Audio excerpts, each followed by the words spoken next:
All right, we are back with another Pick'em video. It is Thursday, January 8th in the NBA. We have a smaller 4-game slate today, but I'm liking some plays that I'm going to share with you guys. So if that sounds cool, go to leave the video a like, comment something down below, subscribe if you're new. All those good things help YouTube push this video out a little bit more. And before we get into the plays for today, recap of yesterday's video picks like we always do. And it was an unfortunate one, to say the least. 2.5 units in the red. Of course, I wanted to come back here with a bang and get a nice, big unit day. But it went the other way around, and sometimes it's bad reads, and I'll be, the first one to own up to that. And sometimes it's just a lot of unfortunate stuff. There were some blowouts we had to deal with. So let's go through them real quick. We had Giannis on the blocks. He did not get a block. He also did not get a steal, but he had a great game. He played a bunch of minutes. It was a close game overall. Al Horford went out there, and he's like 49 years old. He had 2 blocks. He had 10 rebounds. He played well, but Giannis played well, 34 and 10 in that game. Played a bunch, like I just said, but no steals, no blocks. I guess he's just not playing as hard on the defensive end the last few games as he's come back from injury, and maybe I just need to see some more tape. So bad read maybe there. And then Jake LaRavia, I'd say, I guess, is the worst read of the day. He ended with 4 threes. I had the under 1.5 threes. It was a minus 104. It was favored for him to go over. LeBron doesn't go out there and play, and they do get kind of spanked around by the Spurs. But it was Luka and it was Jake LaRavia in terms of scoring. He had 16 points, again, 4 of those from 3, and shot 9 of them. So bad read of the day. Definitely Jake LaRavia. I'd take Giannis to get a block if he's going to play that many minutes pretty much every single time. So that one might have been just a little bit more unfortunate. But let's go to this Jazz game, because we took Nurkic for the 3.5 assists. He did hit that, which was good to see. And then the Jazz money line, which we sprinkled a little 0.1 units on for plus 900, they took the Thunder to overtime. So great read there. The Thunder just seem to not be clicking right now, but they do get the win here, but it does take overtime. So I'm happy about that read. Unfortunately, they can't get it done in overtime. But again, plus 900. We'll take that any day of the week if they're going to force overtime and potentially get the win there in a 17.5 point spread. Alex Sarr over 7.5 rebounds. I also took his over 8.5 rebounds. It was a total of 1 unit, so it's not like we had a crazy amount of units on this guy. He ends with 7 rebounds on the hook there. They get crushed. He didn't play a ton of time. Maybe they were more focused on getting Trae Young yesterday, and they were just happy about that. They got spanked around. Blowout situation doesn't help there. And then Jaylen Brown assists under. I'm happy I got at least the Celtics under there. I was at this game, so good. Jaylen Brown played really well, scored really well. That's kind of what we were looking at. But the Celtics lose, so another unfortunate thing there for me. And then Derek Queen only plays 19 minutes in this game, which I don't understand why. I can't find why. He didn't get hurt, I don't think. I don't see anything about it. Zion played like 31 minutes in that game. A bunch of guys played a ton of minutes, even though it was kind of a blowout. Derek Queen didn't see the court in the fourth quarter, and again, only plays 19 minutes, but he still had 16 points and rebounds. So on any given night, if he's going to see 25 to 30 minutes, I assume he probably gets over this, and again, blowout hurt us there. So an unfortunate day, but again, really liked the reads, which I'm happy about. Just didn't go our way.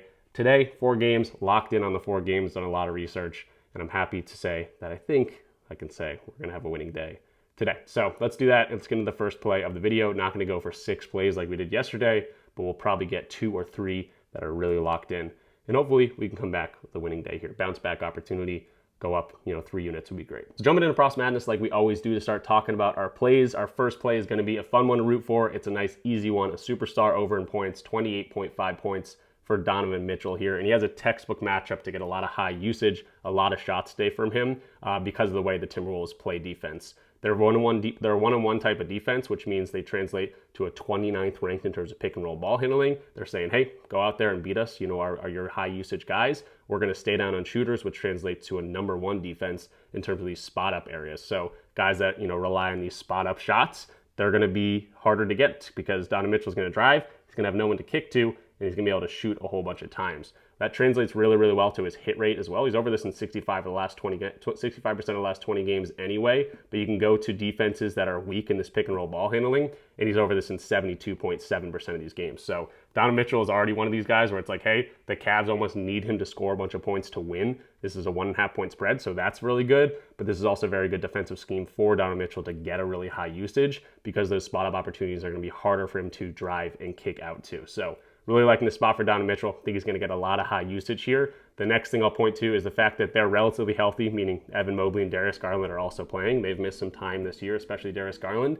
And when they're all healthy and in these games, he's over this in 11 of 16 games, averaging almost 31 points a game. So you can see a lot of these are really, really good spots for Donovan Mitchell. A lot of these are really high scoring games as well. So it's a perfect matchup for him to go out there, shoot a bunch, and hopefully score a bunch. If he shoots, 5 of 25, then we'll have to take the loss in the chin. But I think this should stay close. Again, 1.5 point spread. and it's a textbook matchup for him to get that high usage. The next thing I'll point to is the fact that they are away. Now, his hit rate's not amazing in away games, especially with these guys in the lineup, but in terms of away games in general, some of these games are the ones that are like, hey, Donovan Mitchell, you need to go out there and score 40, which is, we're seeing 3 30 or 40-point games, a couple 35 bombs in these as well. So that's a good aspect. He's away. You kind of rely on your superstar a little bit more in away games, especially in this instance where spot-up shooters, guys that are more likely going to be role players, sometimes they are, a little bit more subdued. I don't even know the word here, but they to struggle a little bit more on the road. So another aspect where it's, hey,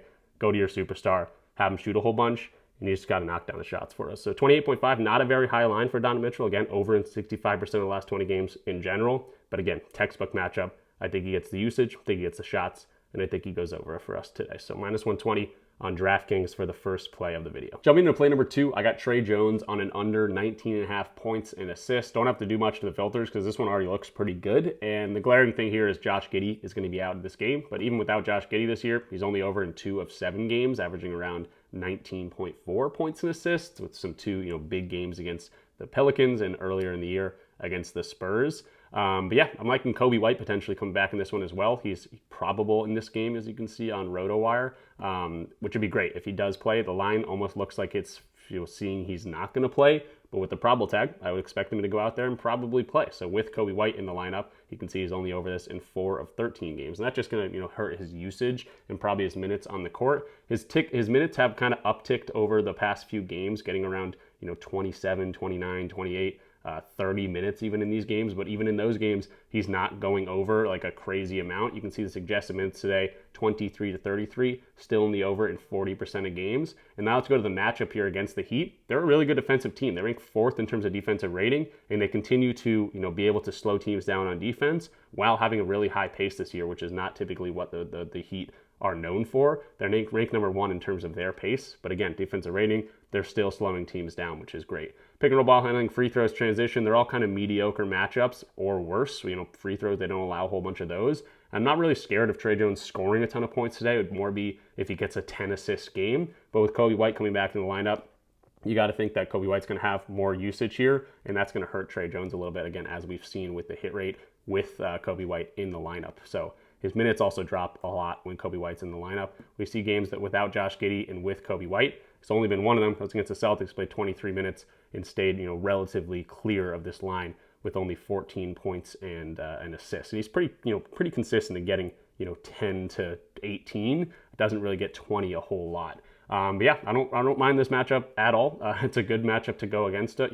Defensive rating, they're good. They're challenging. He's only over in 2 of 6 games in terms of these hard defensive schemes. The ones earlier in the year are the ones that he was going over. He was getting 32 and 33 minutes. I don't know if we can expect that many minutes today. And Buzelis has been really, really good in terms of scoring the ball lately. And again, the main factor, Coby White potentially coming back. So the hit rate already looking good, but just thinking about the matchup here, it's a good matchup to stay on the under, and just looks good overall for me. The hit rate in terms of by position, also under 50%, which is a good thing to see. You can't just look at this blindly because it doesn't tell the whole story. But yeah, guys that are in positionally, not going over their lines more than 50% of the time. So Tre Jones, not a guy that gets 20 plus points assists a whole lot anyway, but it's a good one for him to go to the under today, especially with the minus 104 price tag.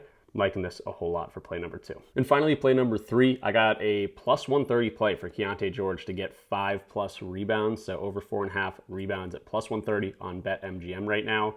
Really good matchup for him to get rebounds, pretty much everything, positionally, rebounds allowed, they rank 29th. Offense rebounds, defense rebounds, they're very weak to allowing just a whole bunch of rebounds in general. And he's played these guys once already, didn't knock anyone's socks off, but did get where's this game? 5 rebounds in that game on 8 potentials. He's been getting a ton of time in any sort of game that they're relatively close. He's expected to play, probably 30 plus minutes in this game. Expected, 28 to 38, but I'd honestly say like 30 to 38 over in 55% of games. And without Walker Kessler, he's been even better. We can see that in games he's going up against teams that allow a whole bunch of rebounds.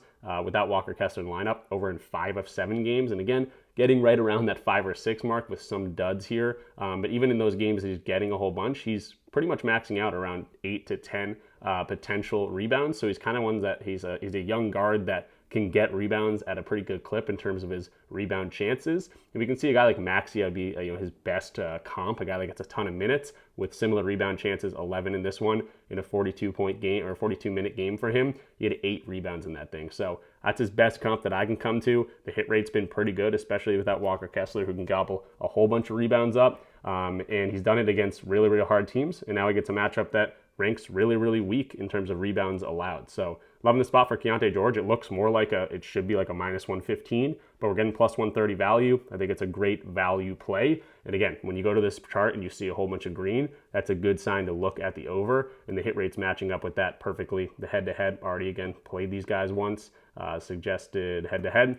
Already played these guys once and went over that in that game, just with 5. So this isn't one where he's going to go out there and probably get 10 rebounds. I wouldn't lather this up any higher than 4.5, but I think the value here at plus 130 can't really shy away from that. And again, looks like a 50-50 line with a great value. So I'm not mad at this. Hopefully this can stay close. It is a 6.5-point spread. In games they've lost, I would assume the hit rate goes down. So I just want to show that game win-loss margin. Let's say they lose by 10. If they stay within 10 points, the hit rate actually jumps up to 65%. But if they let's say lose by at least 10, 45% hit rate. So even in games they're losing and staying close, they have been hitting this in not a horrible hit rate. It's not like there's only over this in 2 of 11 games. But yeah, I like to see that any game that stays within 10, he's going to get the time in the court, and this jumps to a 58% hit rate. So again, long story short, it looks like a 50-50 line to me, but we're getting plus 130 value on it, so I don't mind attacking that spot in a really, really good matchup to grab some boards. Before we jump into the recap of what we talked about in today's video, if you're not on Pickit, I don't know what you're doing. It's a free app that tracks all of your bets, and it syncs up with your sports books or whatever you're on, Underdog, PrizePicks, FanDuel, DraftKings, whatever it might be. So it's seamless, and every day you can go on and say, hey, how did I do today? So you want to know if you're winning, you're losing, and Pickit is the best one out there. It's, again, totally free for you guys to sign up. There's a link in my description down below for signing up. You can use code RichPicks, and when you use my code, you're going to get $3 or $100 after you sign up and sync one sports book. So it's a no-brainer. You want to track your plays, see if you're winning or losing. Here's a screenshot of how I did yesterday. 5.2 units, which is great to see. 2 of 6 record. People are going to be like, how the heck are you profitable? It's because I do a lot of DFS platforms. So we hit like a 7.5x parlay, which would be like a plus 650 parlay, which is awesome. And that included, this winning day included us losing a 20x on Derek Queen, 21.5 points and rebounds. I got it later in the day.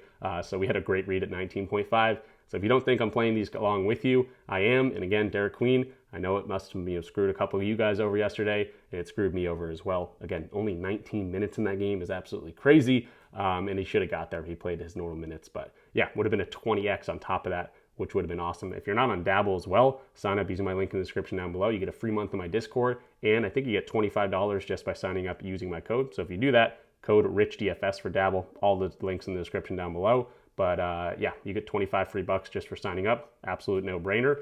And yeah, just do that and you'll get into a free month of my Discord. Let me know in the comments down below if you do that. But yeah, definitely check out Pickit. You want to be tracking your plays. So recap time, we talked about 3 plays in 3 different games. It's only a 4-game slate, so hopefully you guys like that. Donovan Mitchell over his points at 28.5. Trey Jones taking the under 19.5 points and assists, and then trying to take some plus money, plus 130 play on Keyonte George to grab 5 or more rebounds. So that will do it for me in this one. Again, if you liked the video, if you got to this point in the video, go ahead and leave it a like, comment something down below. It does tell YouTube to push this video out a little bit more when you guys do that. And also subscribe if you are new. Also, check out Pickit. That's the app that I just showed. Tracks all your plays, free for you guys to sign up. Using my code RichPicks, you get $3 or $100 just for signing up. No brainer. Check out Dabble. That was the slip I just shared with you guys. You can tail all my slips just by following me on Dabble, but sign up using code RichDFS. And check out the link in the description for a bunch of opportunities for you guys to pretty much get free money for signing up for a lot of these platforms that I've partnered with using my code. Help support the channel, but again, you guys get a kickback your way, getting deposit matches or free money when signing up, and you get a free month in my Discord. So let me know in the comments down below. Let's have a good day. Unfortunate day yesterday. Again, the reads were there, just didn't go our way. And hopefully coming back tomorrow to recap a 3-0 sweep would be amazing. So good luck with all your plays. Like always, enjoy basketball tonight. We got some playoff football coming up, which is very, very exciting. So I know you guys are going to be tapped into that. Let me know if you want a video on that. I haven't done a video on football in a long time, but I would if you guys want me to. So thanks for watching. I'll see you guys in the next one. Peace out.